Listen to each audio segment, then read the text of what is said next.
இயற்கை பேரிடர் வந்துச்சு அப்படின்னா யாராலையும் மனிதர்களால் தடுத்து நிறுத்த முடியாது.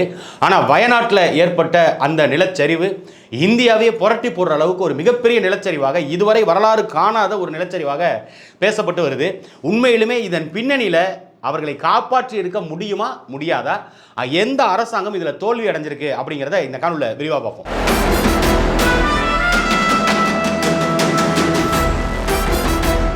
அனைவருக்கும் அசுரனின் வணக்கம்.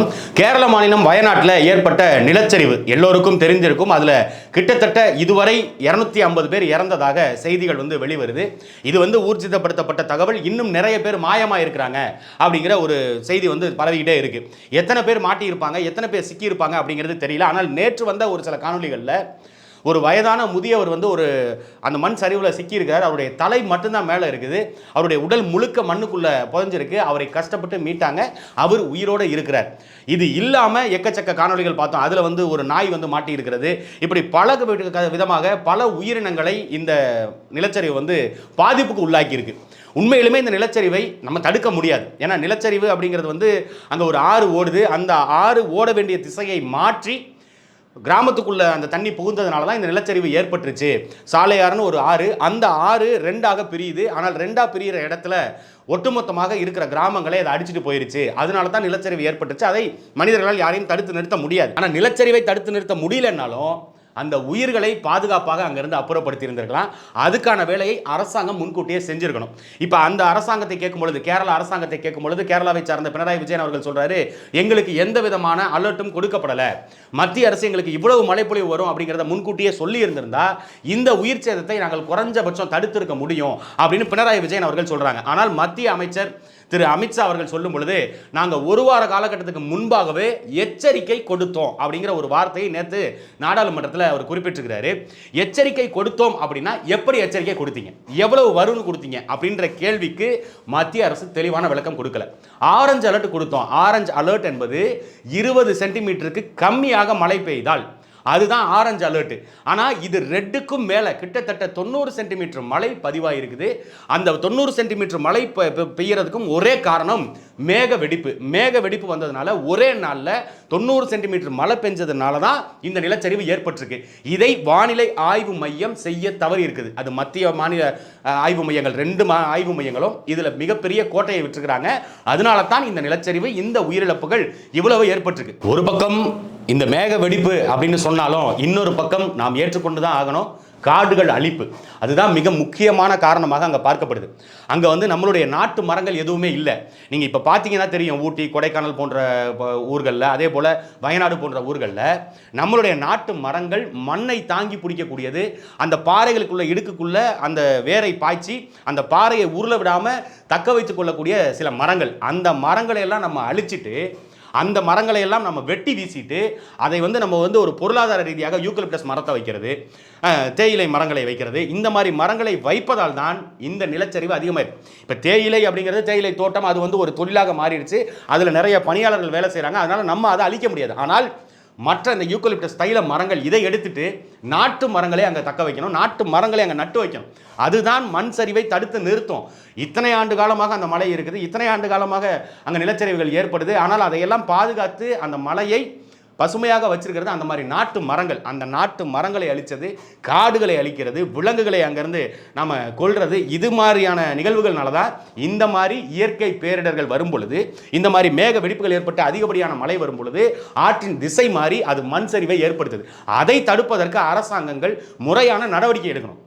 சும்மா பேருக்கு 4 பேரை கைது பண்ணோம், 2 பேர் மீது வழக்கு போட்டோம், அவங்கள சிறைப்படுத்தணும் அப்படிங்கிறது இல்லாமல் இதை மக்கள் இயக்கமாக மாற்றணும்.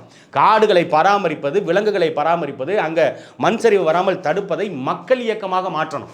நீங்கள் இப்போ கேரளாவில் எங்கேயுமே குப்பை போட முடியாது, பிளாஸ்டிக் குப்பைகளை நீங்கள் போட முடியாது அப்படின்னு அவங்க மக்கள் இயக்கமாக அதை மாற்றுறாங்க. அதுபோல் தமிழ்நாடு அரசாங்கம் இதை மக்கள் இதாக மாற்றணும், மக்கள் இயக்கமாக மாற்றி இதை தொடர்ச்சியாக மக்கள் மனதில் ஆளை பதிய வச்சுக்கிட்டே இருக்கணும். காடுகள் அழிந்துச்சுன்னா இங்கே நம்ம வாழ முடியாது.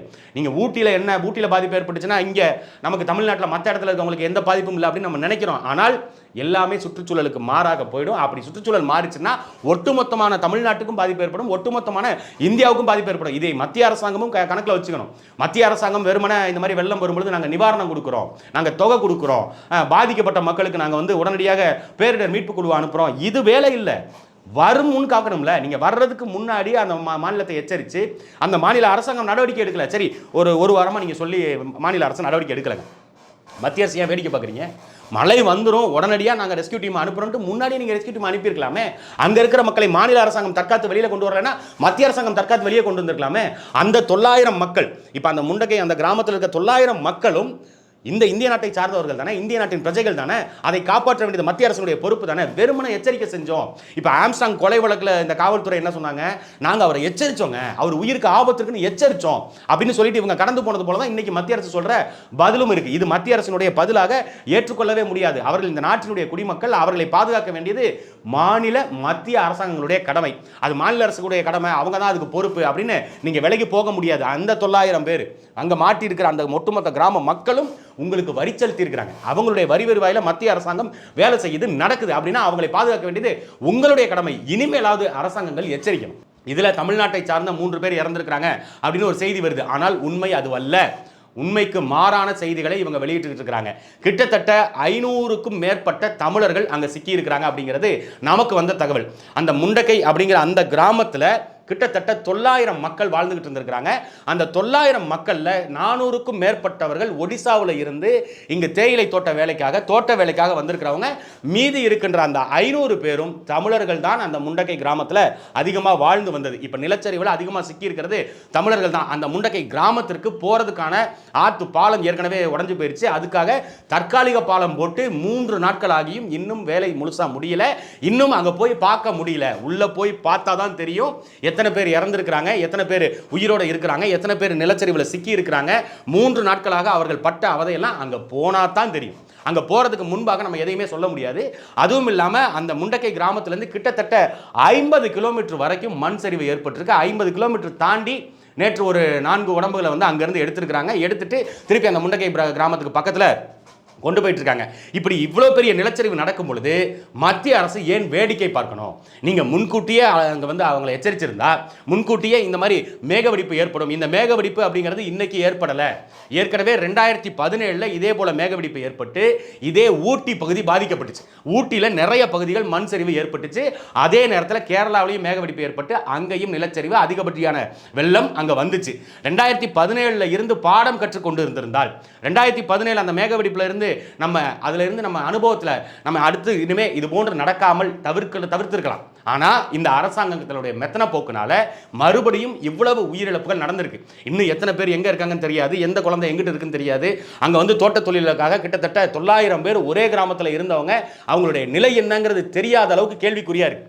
இது கேரளாவில் நடந்திருக்கு. இங்க நிறைய பேர் பேசிட்டு இருக்காங்க. தமிழ்நாட்டில் இருக்கிறவங்க அதிமுக வந்து 1 கோடி ரூபாய் வந்து நிவாரண தொகை கொடுத்துருக்காங்க. மாநில அரசாங்கத்திலேருந்து 5 கோடி ரூபாய் நிவாரண தொகை, இது இல்லாமல் பேரிடர் மீட்பு குழு அங்கேருந்து அனுப்பியிருக்கிறாங்க. இதையெல்லாம் சமூக ஊடகத்தில் ஒரு சில பேர் கிண்டல் பண்ணுறாங்க. இது வந்து எப்படி நம்ம ஏற்றுக்க முடியும்? தமிழ்நாடு அரசாங்கம் வந்து இதுக்கு வேலை செய்கிறாமா அப்படின்ற ஒரு கேள்வியெல்லாம் கேட்குறாங்க. மனிதாபிமானம் உள்ள யாரும் அந்த வார்த்தையை சொல்ல மாட்டாங்க. அங்கு சிக்கி இருக்கிறவர்கள் தமிழர்கள் அப்படிங்கிறத தாண்டி அவர்கள் எல்லோரும் உயிராகத்தான் போற்றப்படும். இப்போ ஒரிசாவில் இருந்து 400 குடும்பம் அங்கே இருக்குது, 400 பேர் அங்கே இருக்கிறாங்க அப்படின்னா அவர்களும் மனிதர்கள் தான். இந்த மாதிரி பாதிப்பில் இருக்கும்பொழுது நம்ம கை கொடுத்து தூக்கி விட வேண்டியது நம்மளுடைய கடமை. அது தமிழர்களுடைய மரபு. இதே ஒக்கி புயல் வந்துச்சு, வர்தா புயல் வந்துச்சு, தானே புயல் வந்துச்சு, எத்தனையோ புயல்களில் தமிழ்நாடு பாதிக்கப்பட்டிருக்கு. 2017 கேரளாவில் வெள்ளம் வந்தப்ப தமிழர்கள் இங்கேருந்து போய் உதவணும். ஆனால் 2023 இப்போ நமக்கு கடந்த ஆண்டு வந்த மிக்ஜாம் புயலில் கூட நம்ம பாதிக்கப்பட்ட பொழுது கேரள அரசாங்கம் நமக்கு பெருசாக உதவுச்சா அப்படின்னா அது கேள்விக்குறியாகத்தான் இருக்கும். அது உதவுனாங்களோ உதவலையோ, நம்ம வந்து எந்த கைமாறையும் எதிர்பார்த்து அந்த மாநிலத்துக்கு செய்கிறதோ அந்த மக்களுக்கு செய்கிறதோ அது மரபு கிடையாது. மனிதர்களாக பிறந்த எல்லோரும் அடுத்த மனிதன் பாதிக்கப்படும் பொழுது, ஒரு உயிர் பாதிக்கப்படும் பொழுது அதை காப்பாற்றணும். இப்போ நாம் பேசிக்கிட்டு இருக்கிறது சில உயிர்களை பற்றி தான் பேசிக்கிட்டு இருக்கோம். மனிதர்களை பற்றி, விலங்குகளில் இந்த நாய் இந்த மாதிரி வீட்டில் வளர்க்கிற இந்த விலங்குகளை பேசுகிறோம். ஆனால் அந்த காடுகளில் இருந்த யானைகள், அந்த காடுகளில் இருந்த மற்ற விலங்குகள், அதனுடைய நிலை என்ன அப்படிங்கிறத வந்து யாருமே சிந்திக்கல. அதுக்கு என்ன ஆயிருக்கும்னு யாராலையும் கணிக்கவே முடியாது. ஏன்னா யானைகள் கூட தப்பிச்சிடும். இப்போ அதில் ஒரு காணொலி கூட வந்துச்சு. ஒரு யானை வந்து அந்த மண் சரிவிலிருந்து தப்பிச்சு ஓடினது, அந்த காட்டாற்று வெள்ளம் வரும்பொழுது அதுலேருந்து தப்பிச்சு ஓடின அந்த காட்சியில் வந்துச்சு. யானை தத்தளிச்சு எப்படியாவது ஓடிடும்.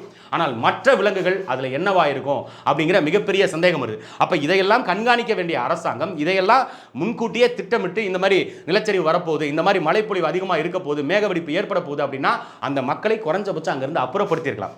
ஆற்றினுடைய திசை மாறுறதையோ இல்ல நீர் வழித்தடத்தினுடைய போக்கு மாறுறதையோ நம்மளால தடுக்க முடியாது, அது திடீர்னு மாறும். ஆனால் குறைந்தபட்சம் அங்க இருக்கிற மக்களை முன்கூட்டி அங்கிருந்து வெளியேற்றிருக்கலாம்.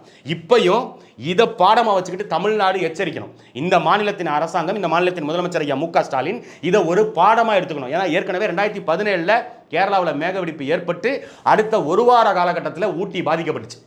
ஊட்டியில் மண் சரிவு ஏற்பட்டுச்சு. அதே போல தான் இப்போ மறுபடியும் அங்கே மேகவெடிப்பு ஏற்பட்டிருக்குது. இங்கேயும் ஏற்படுவதற்கு அதிக வாய்ப்புகள் இருக்குது. ஏன்னா இந்த ஆண்டு கடந்த 3-4 ஆண்டுகளை விட இந்த ஆண்டு மழைப்பொழிவும் அதிகம், வெயிலும் அதிகம், பனியும் அதிகம் அப்படிங்கிறத வானிலை ஆராய்ச்சி மையம் தெளிவாக சொல்லிட்டு தான் இருக்கிறாங்க. ஆனால் இவங்க கொடுக்குற ஆரஞ்சு அலர்ட்டுங்கிறது ரெட் அலர்ட்டுக்கு மேலே போயிருது. ரெட்டை தாண்டி, அதாவது 90 சென்டிமீட்டர் மழைப்பொழிவை தாண்டி அதிகமாயிருது. இவங்களால் சரியாக கணிக்க முடியல. அதுக்காக அரசாங்கம் வேடிக்கை பார்க்காம 30 சென்டிமீட்டர் தானே சொல்லியிருக்காங்க, அது ஒன்றும் பாதிப்பு வராது அப்படி அலட்சியமாக இல்லாமல் ஊட்டியில் மிக முக்கியமாக மேலக்கூடலூரில் இப்பயும் ஒரு சில வீடுகள் விரிசல் அடைஞ்சிருக்கு. இப்போ அங்கே இருக்கிற மக்களை அப்புறப்படுத்தி இருக்கிறாங்க, வேற ஒரு பாதுகாப்பான இடத்துல தங்க வச்சிருக்காங்க. அந்த மாதிரி கிராமங்கள் ஊட்டியை சுற்றி நிறைய இருக்கு. நீங்கள் இப்போ வயநாடு அந்த பகுதியை எடுத்துக்கிட்டிங்கன்னா அது வந்து ஒரு சாதாரண நிலப்பரப்பு, அது வந்து ஒரு சின்ன மேடு தான். அந்த மேட்டில் ஏற்பட்டதே கிட்டத்தட்ட 50 கிலோமீட்டர் வரைக்கும் மண் சரிவு தாக்கம் ஏற்பட்டிருக்கு. அப்படின்னா ஊட்டியில் ஏற்பட்டுச்சுன்னு வைங்க, மேட்டுப்பாளையம் வரைக்கும் ஒரு புல்லு பூண்டு கூட நிற்காது, எல்லாமே மொத்தமாக சரிஞ்சு விழுந்துடும். இங்கே அந்த மழை பெய்தால் ஊட்டியில் பெஞ்சதுன்னா, ஊட்டியில் இருந்து மண் சரிவு ஏற்பட்டுச்சுன்னா கீழே மேட்டுப்பாளையம் வரைக்கும் யாருமே இருக்க முடியாது. அந்த இருக்கிற வழித்தடங்கள் மொத்தமும் காலியாயிரும். அவ்வளோ பெரிய பாதிப்பை ஏற்படுத்தும். அப்போ அந்த மாதிரி கிராமங்கள் மண் சரிவு ஏற்படக்கூடும் அப்படின்னு ஏற்கனவே அரசாங்கத்தும் கணிச்சு வச்சிருக்கிற, இங்கே அரசாங்கம் கணக்கெடுத்து வச்சிருக்கிற அந்த பகுதியில் இருக்கிற கிராம மக்களை பாதுகாப்பான இடங்களில் கொண்டு போய் வைக்கணும். பாதுகாப்பான இடங்களில் வச்சுட்டு அதுக்கப்புறம் பாதிப்பு இல்லை, ஒருவேளை இது பாதிப்பு ஏற்படலை அப்படின்னா அவங்களை திருப்பி கொண்டு போய் வீட்டில் விட போகிறோம். ஆனால் முன்கூட்டி எச்சரிக்க வேண்டியது நம்மளுடைய கடமை, அரசாங்கத்தினுடைய கடமை என்பது அந்த உயிர்களை பாதுகாப்பது. வருமுன் காப்போம் அப்படின்னு நம்ம வாயில் பேசிட்டு போகிறதுல எந்த பயனும் இல்லை. வர்றதுக்கு முன்னாடி தற்காப்பாக இது இருக்கணும். ஏன்னா ஏற்கனவே நம்ம அனுபவம் இருக்குது, ஏற்கனவே பாடம் கற்றுருக்கோம். 2017 அந்த பெருவெள்ளத்திலேயே கேரளா அரசாங்கம் பாடம் கற்றுக்கிட்டு இருந்தா இன்னைக்கு இந்த பாதிப்பு வந்திருக்காது. இப்போ அவங்கள குறை சொல்லியும் பிரயோஜனம் இல்லை. இப்போ இந்த மாதிரி அரசியல் கட்சிகள், அதுவும் தமிழ்நாட்டில் குறிப்பாக அதிமுக வந்து நிதி கொடுத்துருக்குது, திமுக சார்பில் அரசாங்கம் சார்பில் நிதி கொடுத்துருக்காங்க. மற்ற கட்சிகள் உதவ முன் வரணும். இப்போ நாம் தமிழர் கட்சியுடைய தலைவர் சீமான் அவர்கள் நாங்கள் ரத்தம் கொடுக்கறதுக்கு தயாராக இருக்கும் அப்படின்னு இப்போ நேற்று வந்து ஒரு 3 யூனிட், அதுவும் குறிப்பாக நெகட்டிவ் ரத்தம் தான் அவங்களுக்கு தேவைப்படுது. பாசிட்டிவ் ரத்தம் வந்து அங்கே இருக்கிறவங்களே அவங்க கொடுத்துக்கிறாங்க. நெகட்டிவ் ரத்தம் கேட்டு நேற்று கூட நாம் தமிழர் கட்சியை சார்ந்த தம்பி ஒருத்தர் வந்து போய் அங்கே போய் ரத்தம் கொடுத்துருக்கிறாரு. அப்படி குருதி கொடையாக அந்த மக்கள் எங்களுடைய ரத்தங்கள், எங்களுடைய உறவுகள் அப்படிங்கிறதுனால ரத்தத்தை கொடுத்தாவது நாங்கள் மீட்போம் அப்படிங்கிறதுல நாம் தமிழர் கட்சி களமிறங்கியிருக்கு. அதுபோல எல்லா அரசியல் கட்சிகளும் இதில் கட்சி பாகுபாடு இல்லாமல், அரசியல் தலையீடுகள் இல்லாமல், இனம் மொழி பாகுபாடு இல்லாமல் எல்லோரும் அந்த பாதிக்கப்பட்ட வயநாட்டு மக்களுக்கு உதவணும் அப்படிங்கிறது தான் நம்மளுடைய தார்மீக கோரிக்கை. நம்மளால் முடிந்த அந்த உதவியை அவர்களுக்கு செய்வோம். ஏன்னா மனிதம் நம்ம போற்றவே வேணும், அதுவும் தமிழர் மரபு. வாடிய பயிரை கண்ட போதெல்லாம் வாடினேன் அப்படின்னு பாடினது நம்ம பாட்டேன். அவங்களுடைய வழியில் வந்த நாம இதில் இனம் மொழின்னு பார்த்துட்டு நம்ம வேடிக்கை பார்க்காம உடனடியாக களத்தில் இறங்கி அந்த மக்களுக்கு உதவணும். எல்லோரும் உதவுங்க.